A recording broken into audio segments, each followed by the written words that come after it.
kind of want to round out with this because this is curious to me.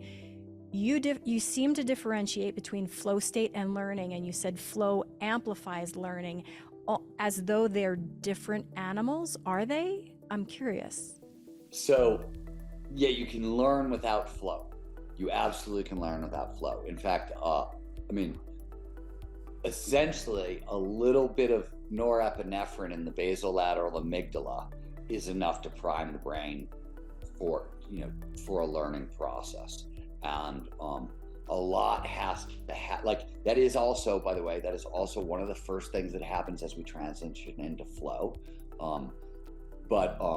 Yeah, there's a lot of learning without flow, but flow. So what is interesting about flow and adult development, and one of the theories about the evolutionary purpose of flow is that it's a signal of mastery. So the idea is that it's useful for an organism to know when it's actually learned something, especially if, like, do I want to go hunt this tiger or not? Kind of like that's the thing you're trying to learn, right? We're getting it wrong, getting it right, you get fed, getting it wrong, you're going to die kind of thing. It would be helpful to go, oh, wow, I've got spear throwing mastery. And how do you know, right? And so one of the ideas about flow is, among its many attributes, is it seems to be a signal of you've mastered this task. If this is happening, you've got it. Feel free to, proceed like you have those skills. Is it a signal that you've habituated or automated it so that it's energy efficient? It seems to be. Well, it's not, but it's what's interesting is and not yet clear. So when you automate a single skill, will it produce flow is an open question. When you take a bunch of skills that you've automated and you put them together into one meta skill. So think about hitting a baseball, right?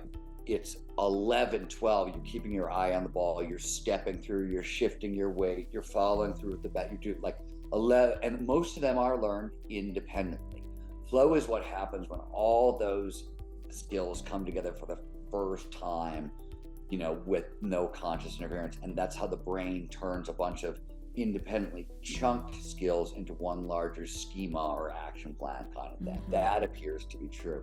Now, can you learn individual skills? Might it be microflow? There's still questions. And Csikszentmihalyi actually made the argument, and I agree with him, that flow is the actual core mechanism for adult development, is how we grow here. And it's through, because you have to push on your skills. So on the other side of a flow state, you are more complex, you are more adaptable, and this is the mechanism of development, and other things that come with development, like greater empathy, greater perspective, all those things also come with flow.